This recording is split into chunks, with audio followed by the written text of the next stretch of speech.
가운데 나를 괴롭히는 사람이 있거나 나에게 근심과 염려를 끼얹는 사람을 만나게 됩니다. 또는 내게 주어진 상황들과 도전들, 그로 인하여서 내가 마음이 어렵고 또 그것을 이겨내면 참 좋을 텐데 내 힘으로는 극복할 수 없을 것만 같은 그런 어려움에 처하게 될 때가 있습니다. 그럴 때 그런 마음을 갖게 됩니다. 내가 지금보다 조금 더 강했으면 좋겠다.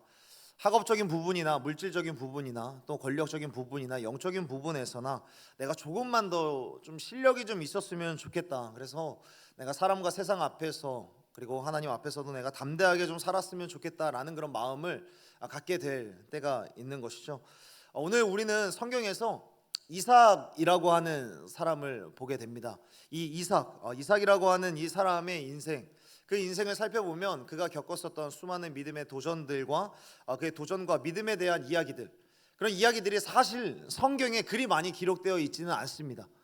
그런데 그도 역시 그의 아버지였던 아브라함이 가졌었던 믿음, 그런 강력한 믿음으로 세상 앞에서 강하게 또 담대하게 살았음을 우리들은 성경을 통해서 확인할 수 있게 됩니다.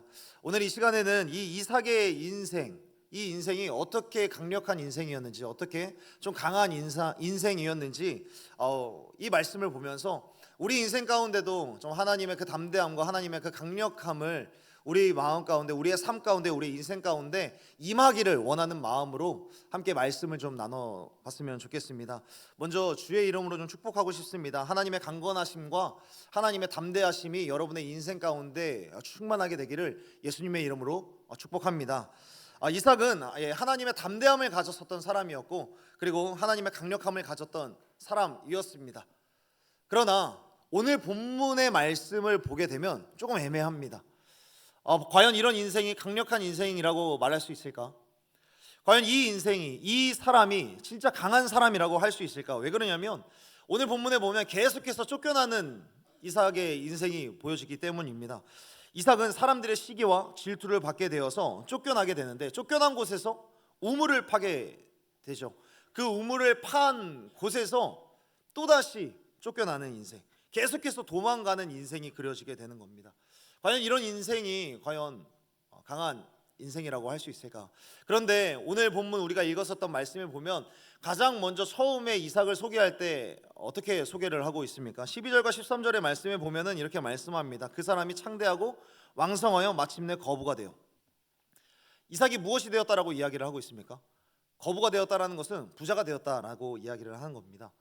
이삭은 부욕해 하시는 그 하나님의 은혜로 말미암아 마침내 부자가 된 사람입니다. 믿음으로 고백했으면 좋겠습니다. 부욕해 하시는 하나님, 다시 한번요, 부욕해 하시는 하나님. 사랑하는 여러분, 우리 하나님은 우리의 인생을 부욕해 하시는 하나님이신 줄로 믿습니다.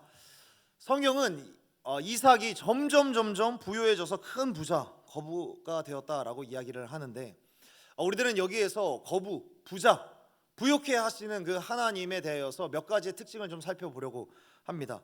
일단 성경은 부자가 된 것에 대해서 부자 그 자체를 잘못되었다, 나쁘다라고 이야기를 하지 않습니다. 다만 성경은 부자가 되기까지의 그 과정에서 부정적이거나 어떤 거짓된 일들을 행함으로써 자신의 부를 축적한 것에 대해서는 잘못됐다라고 이야기를 하지, 건강하고 건전하게 부자가 된 데에 대해서는 오히려 하나님의 축복 중에 하나인 부욕해 하시는 그 은혜를 받은, 하나님의 복을 받은 사람이라고 소개를 한다라는 점입니다. 또 한 가지, 부자가 된 이후에는 다른 사람들에게 나누어 주는 것에 대해서 인색할 경우에 대해서는 부정적으로 이야기를 하는데요, 반대로 다른 사람들에게도 나누는 그런 축복의 통로가 되는 사람에 대해서는 하나님께서는 긍정적으로 말씀을 해 주신다라는 겁니다. 그래서 여러분들에게 정말 축복해 주고 싶습니다. 동의해 주시면 아멘 했으면 좋겠는데요, 여러분의 인생에서 부욕해 하시는 하나님을 만나는 순간이 있게 되기를 예수님의 이름으로 축복합니다. 부욕해 하시는 하나님으로 인하여서 여러분의 인생이 정말 이삭과 같은 그런 부유함을 누리게 되기를 예수님의 이름으로 축복합니다. 그런데 여기에서 한 가지 오해하시면 안 됩니다. 오늘 본문에 나온 이 부자, 거부라고 하는 것은, 부욕해 하시는 것은, 이 부욕해 하시는 은혜는 금전적으로만, 물질적으로 부자가 되어야 한다라는 이야기를 하는 게 아니라는 겁니다. 여러분 생각해 보십시오. 여러분들이 인생을 살아가면서 맺는 관계들, 관계에 있어서 지금보다 빈곤해지면 되겠습니까? 지금보다 훨씬 더 깊은 관계들, 더욱더 넓은 관계들, 그리고 유익한 관계들로 풍요로워져야 되지 않겠습니까? 또는 지적인 부분에 있어서 우리들의 지식과 지성과 그리고 지혜와 이런 것들이 계속해서 부유해져야 되지 않겠습니까? 그래서 더 나아가서 우리가 가진 지식과 지혜와 또 이런 지성으로 다른 사람들을 돕는 일에 사용한다면 우리들의 인생은 훨씬 더 복된 인생이 될 줄로 믿습니다. 또한 하나님과의 관계에 있어서도 영적인 부요함이 우리 가운데 있어야 되는 것이죠. 특히나 물질과 관련하여서, 금전적인 부분과 관련하여서 이런 영적인 부분이 우리들 가운데 훨씬 더 부요해져야 하는 것입니다. 빌립보서 4장에 보면은 풍부할 때나 물질적으로 비천할 때나 사람들이 알아줄 때나 알아주지 못할 때나 사람과 상황에 흔들리지 않는 그런 믿음을 갖고 하나님을 드러내는 그런 사람이 되어야 된다라고 사도 바울은 우리 가운데 말씀하고 있는 것이죠. 세상 가운데 하나님의 살아계심을 내가 돈이 있으면 있는 대로, 없으면 없는 대로 언제나 하나님을 높일 수 있고 하나님을 드러낼 수 있는, 전능하시고 살아계신 하나님을 날마다 드러낼 수 있는 그런 영적인 부요함을 가져야만 한다고도 성경은 이야기를 하는 것이죠. 또 한 가지 부요하다라는 것은 어떤 것이냐면 생명력을 가졌다라는 것을 이야기를 합니다. 오늘 말씀에 보면 마침내 부요해졌다라고 이야기를 합니다. 마침내 거부가 돼요. 이것은 부를 비유로 한, 금전을 비유로 한 성장에 대한 이야기인 것이죠. 여러분, 살아있는 것은 반드시 성장을 하게 마련입니다. 아이들도 처음에는 먹는 것도 또 걷는 것도 스스로 하지 못하지만 결국에 나중에는 다른 이들을 부축하고 먹이는 어른으로 성장하게 되는 것이죠. 또는 키는 자라지 않더라도 정서적인 그런 신장은 계속해서 성장이 일어나게 되는 것입니다. 반대로 성장이 없다면 그것은 생명력을 잃어버린 것과 마찬가지고, 하나님께서는 우리들에게 생명력을 주셨다는 것, 이 생명력을 주셔서 우리 안에 성장과 성숙이 있기를 바라는 하나님의 은혜가 담겨져 있다라는 것을 우리가 말씀을 통해서 꼭 배웠으면 하는 것입니다. 그렇게 이삭은 이런 성장과 부욕해 하시는 하나님의 은혜로 부요한 자가 되었습니다. 그런데 문제는 그 다음에 일어나게 되는 거예요. 여러분, 부욕해 하시는 하나님의 은혜로 우리가 부욕해 된다면 반드시 따라오는, 반드시 통과해야만 하는 과정이 있는데, 그것은 뭐냐면 사람들에게 시기와 질투를 받을 수도 있다는 것입니다. 오늘 14절의 말씀에 보면은 사람들이 이삭에게 무엇을 하기를 시작했다라고 이야기를 합니까? 사람들이 이삭을 시기했다라고 이야기를 합니다. 여러분, 이삭이 원래 살던 곳은 오늘 본문에 있는 12절과 13절에는 오늘 본문의 주 무대가 아니라 블레셋이라고 하는 블레셋의 어떤 한 지역에서 일어난 이야기인 거예요. 그러니까 원래는 아브라함과 함께 가나안 땅 어딘가에서 살고 있다가 가나안 땅에 기근이 임한다라고 해서 애굽으로 내려가려고 했던 거예요. 그런데 애굽으로 내려가려고 했는데 하나님께서 아브라함에게 하셨던 것처럼 너는 내가 지시한 땅에 가서 살아라. 그곳에 가서 너희들은 우물을 파고 장막을 세워야 한다라고 이야기를 해서 블레셋 땅, 가나안과 이집트 땅 어딘가에 블레셋이라고 하는 그 나라의 사람들과 함께 살아가라라고 하나님께서 말씀하신 거예요. 그러니까 이 이삭은 블레셋이라고 하는 지역의 이민자로서 살게 되는 것이죠. 그런데 이 이민자였던 이삭이 와서 하는 사업마다 잘 되는 거예요. 농사 지을 때마다 잘 되는 거예요. 하물며 모든 사람들은 다 기근인데 혼자 잘 되니까 그냥 굴러온 돌이 박힌 돌을 빼내는 그런 수순이 되는 것이죠. 그러니까 그곳의 원주민들이 이 사람을 싫어할 수밖에 없게 되는 겁니다. 사랑하는 여러분, 반드시 기억했으면 좋겠습니다. 시기와 질투를 이상하게 여기지 마십시오. 무슨 말이냐면 누군가는 여러분이 하나님으로부터 정말 많은 축복을 받고 부욕해 될수록 여러분들을 핍박하는 사람들, 시기하는 사람들, 질투하는 사람들이 반드시 생겨날 수밖에 없을 겁니다. 그리고 이 세력의 배후에는 사단의 세력이 있는 겁니다. 여러분, 사단이 그렇게 생각하지 않겠어요? 사단의 입장에서 이삭의 장막이 계속해서 커져 나가요. 이삭의 장막이 커져가면 커져갈수록 그 안에 사람들이 많이 늘어나겠죠.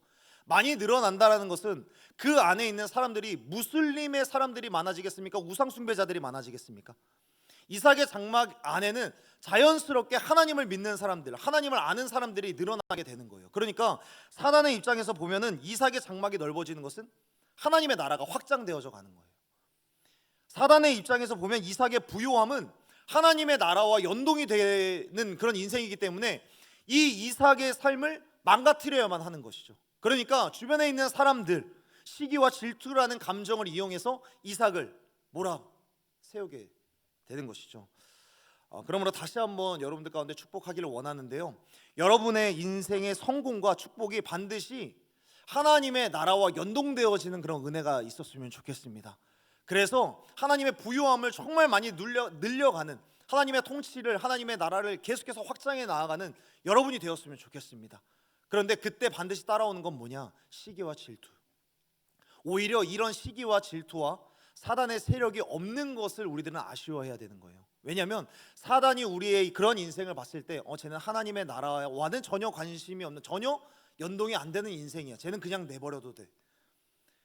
우리가 아무렇지 않게 너무 평탄하게 사장이 되고 셀럽이 되고 또 사람들에게 인기가 늘어나고 인생에 어떠한 고민도 없이 노멀하게 흘러간다 그러면 아쉬워해야 되는 겁니다. 그것은 사단이 쟤는 건드리지 않아도 되는 그런 사람으로 사단이 생각하기 때문에. 그러니까 이 이삭이라고 하는 사람은 장막이 넓혀지고 부욕해 하시는 하나님의 은혜를 받으면 받을수록 주변 사람들의 시기와 질투가 계속해서 거세지게 되는 것이죠. 그렇기 때문에 이삭은 블레셋이라고 하는 그 도시에서 떠날 수밖에 없게 되는 거예요. 떠나게 됐는데 19절과 21절의 말씀에 보면 그렇게 떠나서 이삭은 무엇을 하고 있습니까? 이삭은 그렇게 쫓겨나서 또다시 하던 일들을 계속해서 해나가는 거예요. 우물을 다시 한번 파기를 시작하는 거죠. 이삭은 블레셋 한 지역에서 수도라든지 어떤 중요 도시에 살다가 거부가 되니까 사람들의 시기와 질투로 쫓겨나게 돼서 블레셋의 그랄이라고 하는 그 지역으로 옮겨오게 된 겁니다. 그곳에서 우물을 열심히 팠는데 우물에서 물이 나옵니다. 그런데 그때 또다시 사람들이 와서 무엇을 요구합니까? 너 그거 당장 놔두고 다른 데로 가라. 그러니까 이삭의 목자들이 열심히 우물을 팠는데 우물을 가져가는 거예요. 그러니까 더 교활하고 악랄한 게 뭐냐면 우물을 팔 때는 가만히 있어요. 우물을 파고 나서 물이 나오니까 그제서야 빼가는 거예요. 이삭의 목자들, 막상 일을 한 이삭의 목자들은 얼마나 억울하겠어요. 아니 팔 때 그냥 가져가지, 팔 때 하지 말라고 하지. 그러니까 이삭의 목자들도 너무 황당하니까 그랄의 목자들이랑 이삭의 목자들이 싸우기를 시작을 하는 겁니다. 그런데 여기에서 더 이해가 안 되는 게 이삭이에요. 이삭은 사실 자기가 판 건 아니고 자기의 목자들에게 시켰겠죠. 목자들에게 우물을 파라. 그런데 우물을 파니까 그랄의 목자들이 와서 지금 자기의 우물이라고, 자기의 땅이라고 나가라 그런다 라고 이야기를 하니까 이삭이 그러면은 그냥 양보합시다, 우리가 다른 데로 갑시다 라고 이야기를 하는 거예요. 그러니까 이삭의 목자들은 답답한 거죠. 우리가 지금까지 팠는데, 그리고 우리가 블레셋의 한 도시에서 쫓겨나서 이곳까지 왔는데 우리가 왜 또 가야 됩니까? 답답한 겁니다. 여기에서 이삭이 사실 더 이해가 안 되는 거죠. 그냥 그 자리에서 사실 거부가 된 사람입니다. 부자가 된 사람이죠. 얼마든지 사람을 고용해서 그랄의 목자들과 함께 대등하게 싸워볼 만한 사람이 바로 이삭이에요. 이삭의 그 부요함을 가지고 무기 삼아서 오히려 회유하면 더 회유할 수 있는 게 바로 이삭인데, 이삭은 그렇게 하지 않는 거예요. 그냥 그 자리에서 떠나자. 이삭은 왜 이런 선택을 할까요? 우리가 읽고 있는 창세기 26장 1절부터 2절 말씀을 보면은 자리를 잡았던 가나안 땅에 기근이 임해서 그들이 블레셋에서 일종의 이민자 생활을 하고 있는 거예요. 이민자가 사업을 해서 할 때마다 잘 돼서 시기와 질투가 찾아오는데, 거기에서 아직 어떤 법률적인 체계라든지 사회 안전망 같은 것이 잘 구축이 되지 않았었던 그 도시에서 이삭의 세력이, 이삭의 사람들이 아무리 힘이 세고 아무리 세력들이 많다고 하더라도 그곳에 터줏대감과 같은, 그곳에 이미 살고 있었던 원주민과 같은 그랄의 목자들과 이삭의 목자들이 서로 칼을 겨누고 싸우게 되면, 칼을 들고 싸우게 되면 혹여나 이삭이 이긴다 한들, 혹여나 이삭이 그랄의 모든 목자들을 물리친다 한들, 이삭의 생각에서는, 이삭의 입장에서는 자기의 목자들이 너무 많은 피를 흘리게 되는 거예요. 이삭에게는 그냥 아무 말 없이 양보했던 이유가 있는 거예요. 아무 말도 하지 않고 그냥 다른 데로 갑시다. 그곳에 갔는데 또 그랄의 목자들이 찾아옵니다. 그런데 그곳에서 또 양보해서 또 다른 데로 갑니다. 다른 데로 가는 이유는 뭐냐면 본능적으로 자기의 목자들과 자기의 친척들 그리고 자기의 장막 아래에 있는 모든 사람들을 보호하고 싶었던 마음이 있었던 것이죠.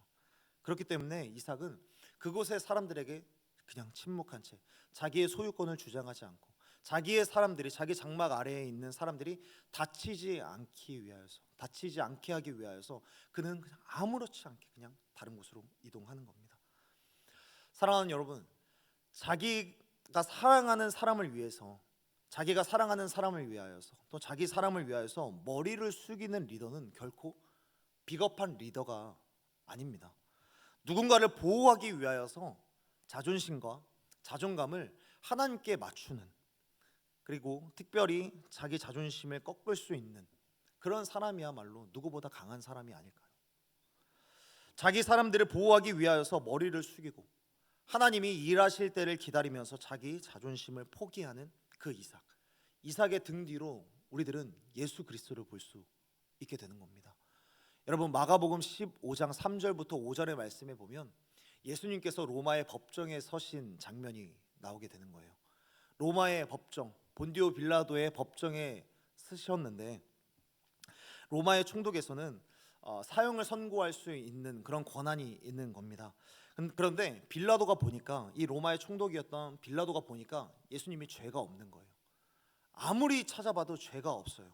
그런데 사람들이 계속 유대 종교 지도자들이 계속해서 예수를 고발을 하니까 이 빌라도가 답답해서 예수님에게 이야기를 하는 거예요. 야, 할 말이 없냐?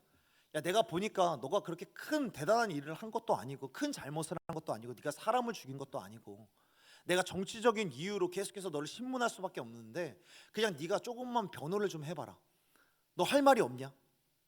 변호 좀 해봐 라고 이야기를 하는데 예수님이 그 자리에서도 잘못한 게 없음에도 불구하고 아무 말도 하지 않으시는 거예요. 여러분, 예수님은 왜 그 상황에서 죄가 하나도 없으신 그 상황에서 왜 예수님은 아무 말도 하지 않으셨을까요?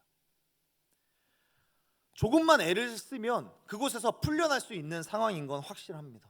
자기를 조금만 변호한다면, 아니 여러분, 이때 로마 당시에는 이 법정에서 자신의 변호사를 선임하는 것, 변호의 권리는 가장 기본적인 권리였습니다. 자기를 보호하기 위하여서 변호사를 선임하는 것은 너무나도 당연한 것들이었습니다. 그런데 이때 예수님은 그렇게 하지 않은 거예요.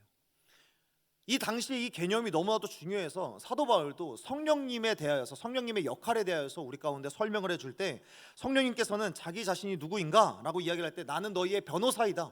나는 너희의 상담가이고 너희의 어려움을 위해서 싸워주는 자이다. 성령님께서도 그렇게 이야기를 하셨고 사도 바울도 성령님에 대해서 이렇게 설명을 하는 거예요. 나는 변호인이다. 성령님은 우리를 변호해 주시는, 우리를 대신해서 싸워주시는 분이다 라고 이야기를 하는 거예요.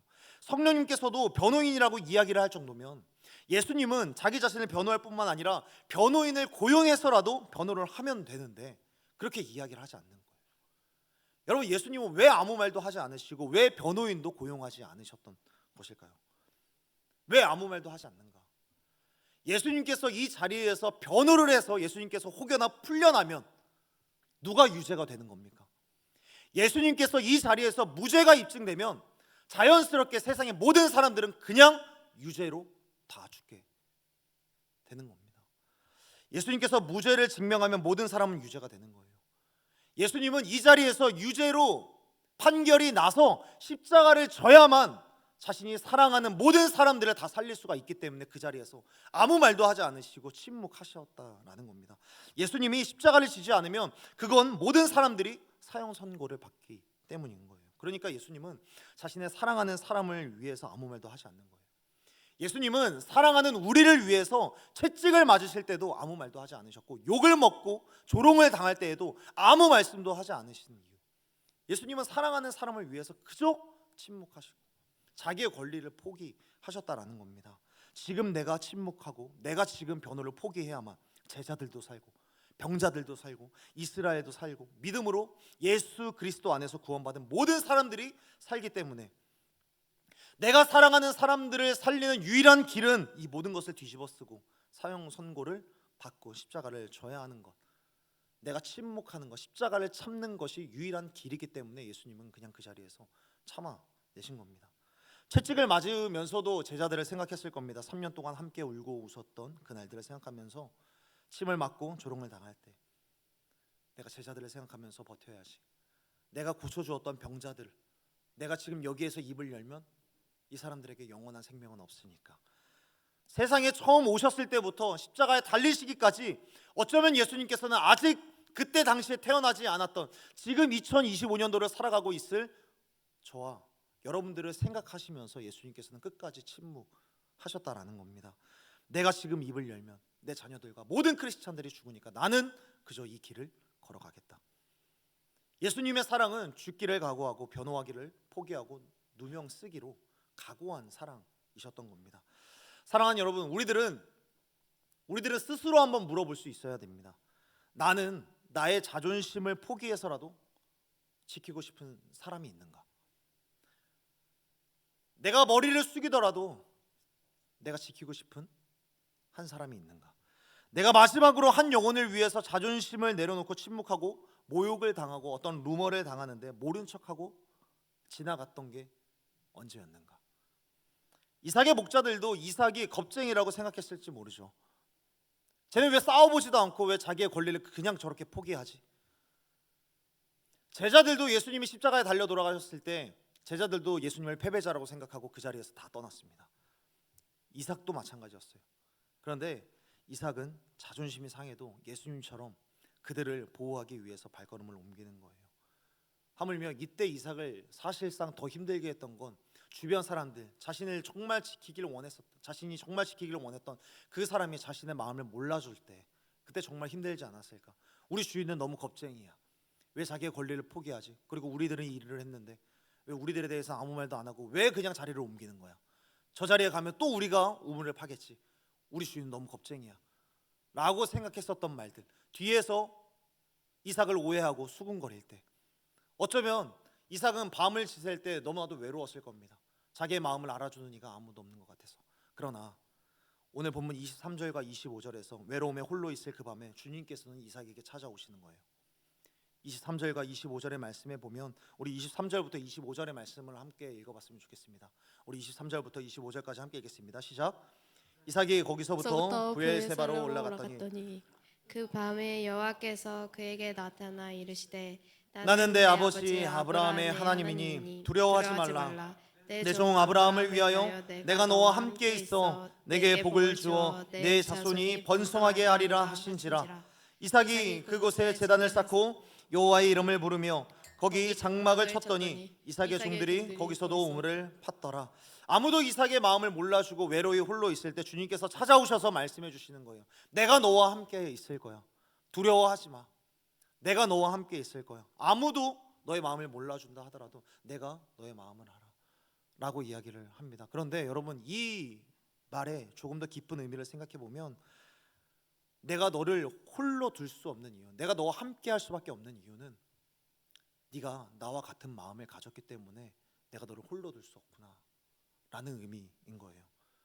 너의 그 마음속에 너의 사람들을 지키려고, 너의 사람들을 보호하려고 끝내 침묵하고 다른 사람들에게 굳이 설명하지 않는 그 마음이 나의 마음과 너무 같구나. 너의 침묵이 나의 침묵과 너무 같구나. 그렇기 때문에 내가 너와 함께 있을 수밖에 없다. 하나님은 예수님처럼 누군가를 지키기 위하여서 침묵하고 자존심을 포기하는 사람에게 하나님의 임재를 주시는 거예요. 주님은 그분처럼 누군가를 지키기 위해 침묵하는 사람과 함께 하십니다. 말씀을 정리하겠습니다. 많은 크리스천들이 예수님과 같은 선택을 하고 예수님과 같은 마음을 품으려고 하지 않습니다. 이 세상 가운데 살아가는 사람들은 어떻게든지 자기의 존재를 증명하고 싶어 하고요, 세상 가운데 나의 권리를 찾기 위해서 투쟁을 하는 거예요. 그렇다면 저와 여러분, 다시 한번 묻고 싶습니다. 여러분, 누군가를 위하여서 자존심을 꺾고 머리를 숙여본 적은 있습니까? 언제 마지막으로 내가 아닌 다른 사람 누군가를 위하여서 하고 싶은 말을 삼키며 욕을 먹어보았던 적이 있습니까? 아무도 모르는 당신이 오해받는 여러분이 오해받는 영역이 혹시 있으십니까? 그렇다면 기뻐했으면 좋겠습니다. 성령님께서 당신과 함께 하시고 여러분의 마음에 100% 공감하시기 때문입니다. 여러분, 성령님은 하는 말 다 하고 자존심을 세우는 사람, 자기의 권리를, 자기의 존재를 계속해서 증명하고자 하는 사람들과 함께 머물러 있기를 너무 어려워하세요. 왜냐하면 우리 정욕이 너무나도 가득 차 있기 때문에 성령님이 들어갈 자리가 없는 거예요. 그러나 한 영혼을 위하여서, 누군가를 위하여서 하고 싶은 말을 삼키고 침묵할 수 있는, 그렇게 자존심을 내려놓을 수 있는 온유한 사람, 인내하면서 누군가를 사랑하는 그 사람에게 성령님께서는 성령의 충만함을 내려주십니다. 이삭은 그렇기 때문에 다투지 않고도 승리한 거예요. 하나님과 동행하며 우물을 파던 이삭은 처음엔 에색과 신나라는 이름의 우물을 팠습니다. 에색과 신나라고 하는 이 이름의 의미는 다툼, 싸움, 적대감, 악의. 그러니까 이삭이 이 우물을 팔면서 자기 스스로도 억울했겠죠. 왜 나는 이렇게 다툼 속에서 살아야만 하는가? 나는 왜 이 싸움 속에서 살아야만 하는가? 왜 이 적대감 속에서 살아가야만 하는가? 그런데 결국에 하나님께서 어떤 우물을 주십니까? 르호봇이라는 우물을 주세요. 르호봇이라는 것은 넓다라는 의미인데, 이 넓다라는 것이 어떤 의미냐면 하나님께서 숨통을 틔워주셨기 때문에 내가 넓은 곳에서 살아갈 수 있다라는 그런 고백입니다. 결국 하나님은 자신의 마음을 닮았던, 자신의 침묵과 똑같은 침묵을 했던, 다른 사람을 살리기 위하여서, 다른 사람을 보호하기 위하여서, 다른 사람을 위하여서 자신의 자존심을 내려놓을 수 있는 그 마음을 갖고 있었던 이삭. 그 이삭을 싸우지 않고도 넓은 곳, 숨통을 틔워주시는 곳으로 인도해 주셨다라는 것입니다. 사랑하는 여러분, 하나님께서는 어떻게 보면 이삭을 그 승리의 자리로 다투지 않고도 그 지점에 이르게 하셨습니다. 싸움이 오지만 그 싸움을 일일이 상대하지 않았음에도 넓은 곳, 숨통이 틔워지는 곳, 승리하는 거룩한 지점에 이르게 하셨습니다. 우리 역시 주님과 같은 마음을 가질 때 하나님께서는 우리를 다투지 않고도 승리하는 그 거룩한 지점에 이르게 하실 줄로 믿습니다. 그러면 그 지점은 어떻게 가는가? 내가 굳이 증명하지 않아도, 세상 앞에 여러분 스스로를 변호하려고, 자기의 권리를 주장하려고 하지 않아도 우리 하나님께서는 여러분들의 가치를 끝내 드러나게 하실 줄로 믿습니다. 이런 인생이야말로 12절에 나왔었던, 13절에 나왔었던 진짜 부욕해 하시는 은혜라는 겁니다. 그러므로 사랑하는 여러분, 사랑하는 사람을 위하여서 침묵을 지킬 줄 아는, 그리고 지킬 수 있는 예수 그리스도를 닮는 그런 저와 여러분이 되기를 예수 그리스도의 이름으로 간절히 소원하고 축복합니다.